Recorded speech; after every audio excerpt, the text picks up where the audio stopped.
Welcome to the NFL Coast to Coast podcast brought to you by thelines.com.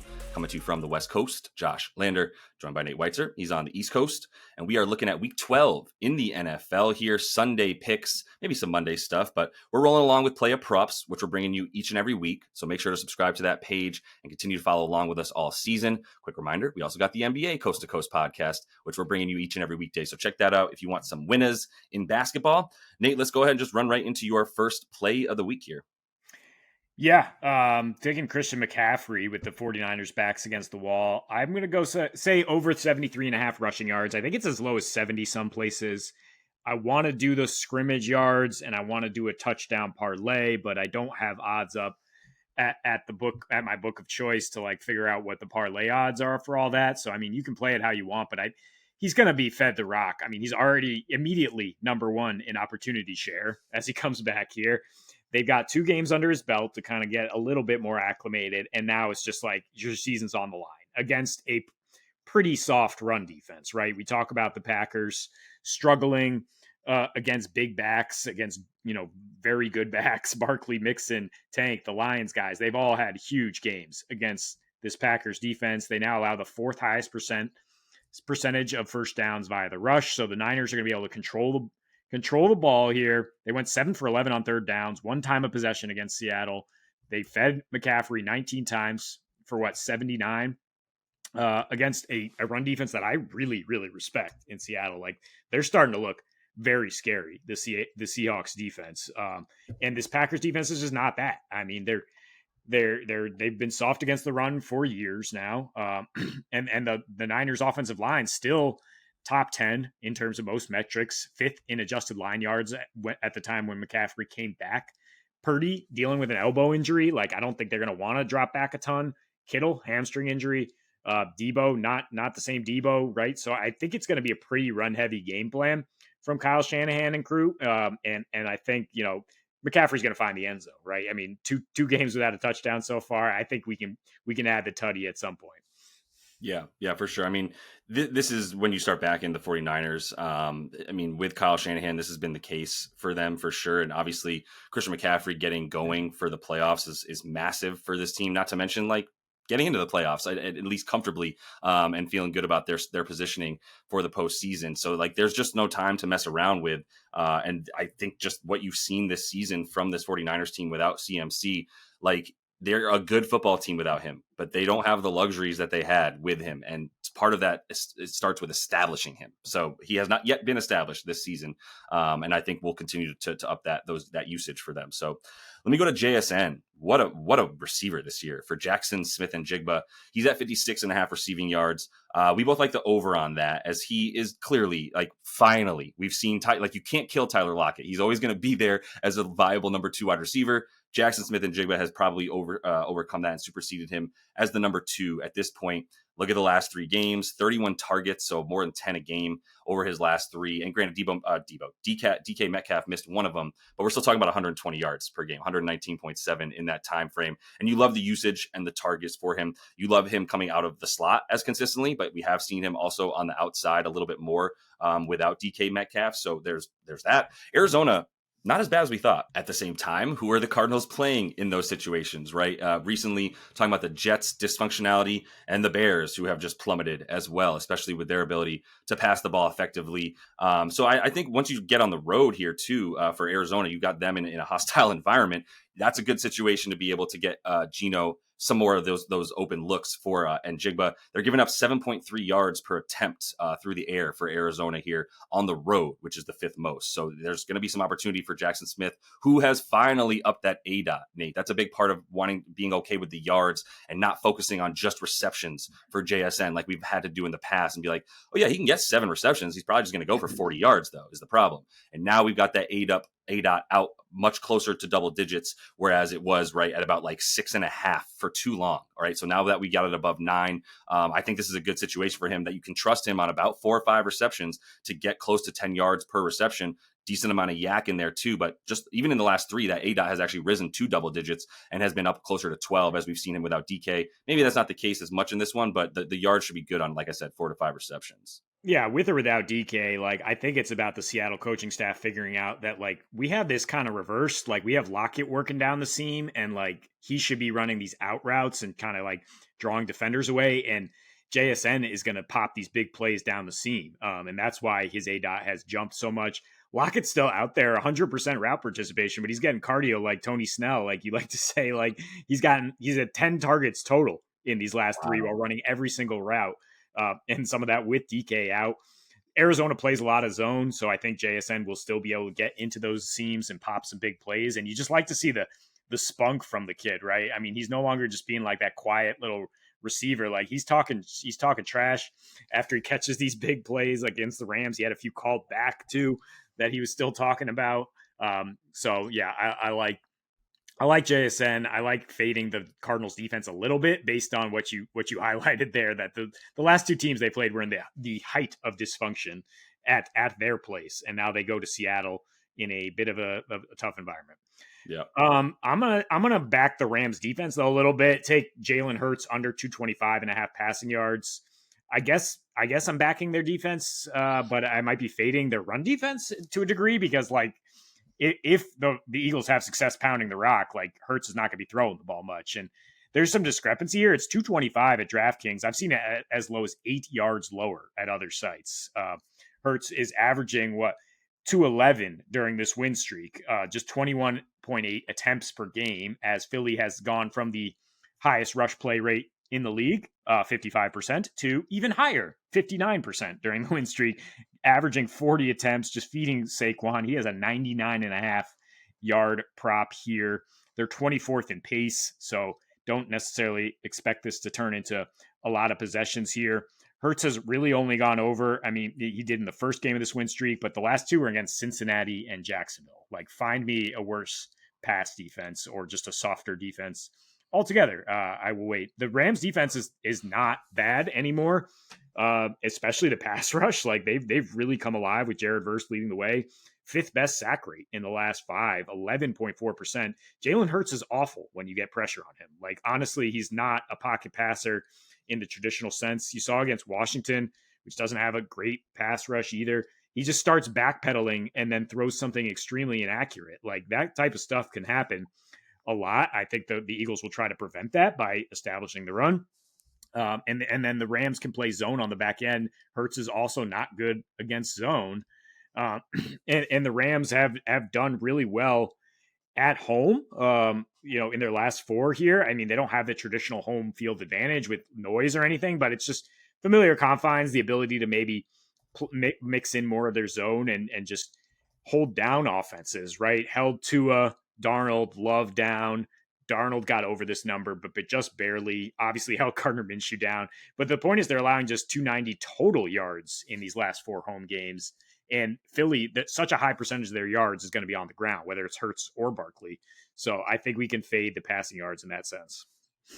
Yeah, it's actually wild if you filter by weeks here and just look at the last 4 or 5 for the Rams. You're like, wait, this is a good defense. I thought we were picking on and targeting this defense for the first half of the season. Things have definitely started to turn around with those numbers that were super surprising when I actually started looking at the Rams as well. So zero qualms with that. And I mean, yeah, at the same time, the run game will still be working for this Eagles squad, man, which it's dangerous. Who would have thought that Saquon Barkley on the Eagles would have worked out? Way to go, Giants. Let's talk about the Giants, though, because they're playing the Bucks, and we've got maybe Mike Evans coming back. I believe he's still questionable. He's off the IR on the kids' fantasy team, but we're going to take Baker on the rushing yards. A little bit of an impact with Mike Evans being out there, to be honest with you, but I like the over 13.5 for Baker, which you pointed out against a Giants team that the one thing it does well on defense is pressure the quarterback. It's the only thing, but they do it well. And it's the key to their defense because they don't have a secondary that you can allow to sort of be on an island for very long before you expect them to give up some yards. So because they've given up a ton of explosive plays this year, have the Giants. But that's why they also allow the second most rushing yards to QBs, in part because if you want to take your receivers downfield, well, you're going to have a little bit more open in the middle of the field for a guy like Baker to run through. The other thing about Baker that I just want to mention too is you look at like what the last 6 games before that game against the 49ers and the best linebacker in the league in Fred Warner, he was at 4.2 rushing attempts per game, looking at about 22.3 yards per game. Not on designed runs, as we know, like definitely scrambles, but this offensive line is a little bit worse than it was. It started out the year really strong and has definitely downgraded a bit. He even tried to run, by the way, against the 49ers in 3 attempts. Just that linebacking core with Fred Warner handling things is a lot better than what we're going to see from this Giants linebacking core, especially, like we said, second most rushing yards to the quarterback on the season.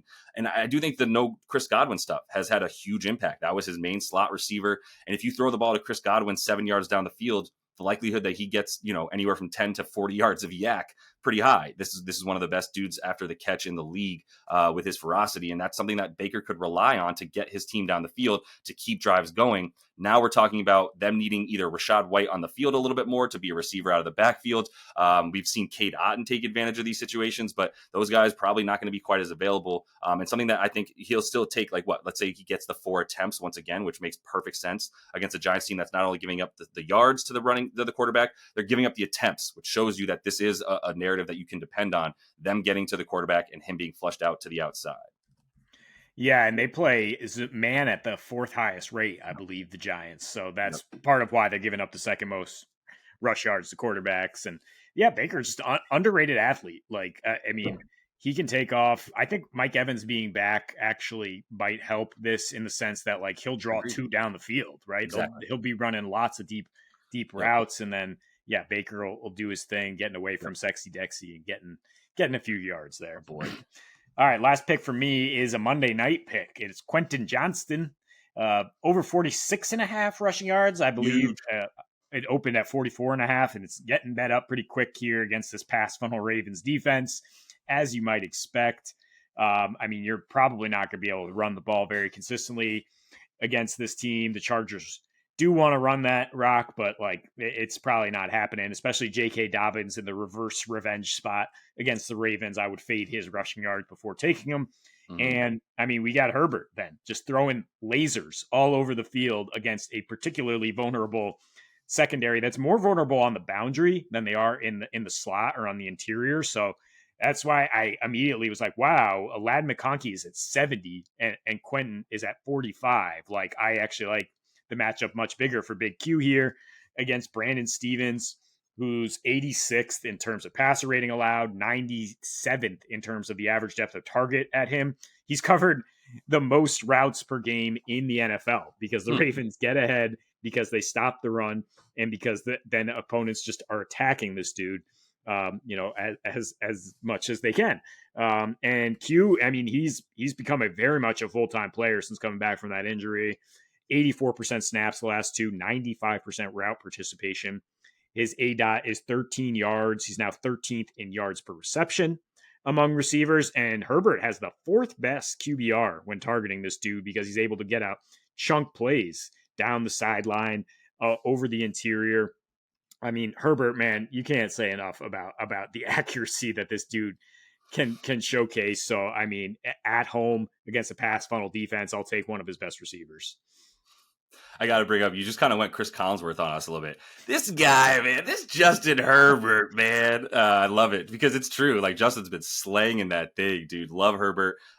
Thank you to the person who traded me him for Jared Goff because he started out slowly. I was like, Herbert was hurt. He is so much better now. This is a dynasty league too. Kid's going to be around for a while. All right, let me go to Minnesota and talk about T.J. Hawkinson. Did we all forget how good he was at tight end before he got hurt for 12 weeks, right, since the end of last season? Now we're going up against a team that is going to shut down the opposing team's wide receivers as much as any team can for the Bears. Jalen Johnson, easily a top 3-5 corner back in the league.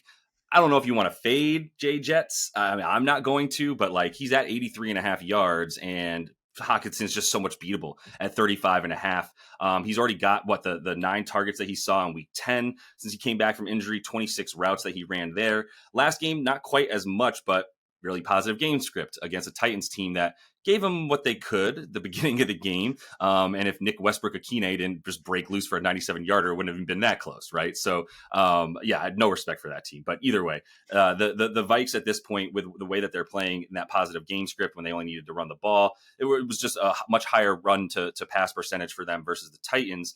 But now we're talking about a Bears team that is much worse versus the tight end than it is the wide receivers, and they're going to force that ball closer to the middle of the field, right? About 52 yards per game that they're giving up to the tight end position. That's the 10th most yards to the position on the season. Hawkinson versus the NFC North as well, against a division rival. Some stuff to look at there. In the last 4 versus his in-division rivals here, or opponents, we're looking at 50-plus receiving yards in all of them. And so up at 35.5, this should probably be closer to like 40.5 or so, if we're being honest, is like a reasonable line. And he's actually gotten exactly 50 twice versus the Bears, in 11 catches on 14 targets against this team as a part of the Vikes. And some of this probably actually also goes back to when he was on the Lions and doing okay. But also Josh Oliver, who is on my taxi squad, as we're still talking about the fantasy. He is not going to be playing in this one. Or most likely not going to be playing in this one. He was a DNP in multiple practices during the week this week. So you're looking at basically the only dude in that part of the field that's going to be more available than the outsides, where they shut down the X and the Y, and the tight ends kind of step up for teams against the Bears. Yeah, I mean, I did make a case for fading Jefferson in the article on lineups.com. 83.5 is very high against Jalen Johnson, who's probably top 3 corner in the league. Might not shadow him, but the Bears secondary is so good everywhere. And I think the trend why you see Hawkinson going off against NFC North teams last year is because, like, as you play Jefferson more and more, like, you got to put guys over the top, right? You got to bracket him. You can't let this dude beat you time and time again. And you've seen the trend where Jefferson was going off against division opponents. Now it's kind of coming back around where he's at 80 or maybe a little bit below if they double him the whole game. And I mean, the Vikings are still going to pass the ball. Like, even though the Bears are more beatable on the ground, like, you got to pass. Because Aaron Jones is not going to carry you to this victory. So I think, it's a good look for Hawkinson at just 35 yards, which is actually down a couple from where it opened. I think it might even be 33 if you can get it there by the time we get to Sunday. That's going to be the Vikings' downfall. The more that this season goes on, is like, as good as this defense has been, and as over his skis as Sam Darnold has been playing really well this season, like, if you can't run the ball, then you can't maintain a lead, and then it doesn't matter how good you're, especially when you have a pass funnel defense. Teams are able to come back on you. I'm starting to get worried about that team. I mean, I've been worried about them. I think they're playing over their pay grade too. But yeah, that's going to be something that happens. I think they just can't run the ball as well, and that's what it comes down to. And you've got TJ here with a really nice ADOT as he gets healthier too. So I like this play. But that's all the time we have for you in the NFL Play of Props for Week 12. Make sure to subscribe to that page. Don't miss out on the upcoming videos we've got for the rest of the season for the NFL. Also got NBA Play of Props each and every weekday. So catch on to those. And until we see you next, happy betting.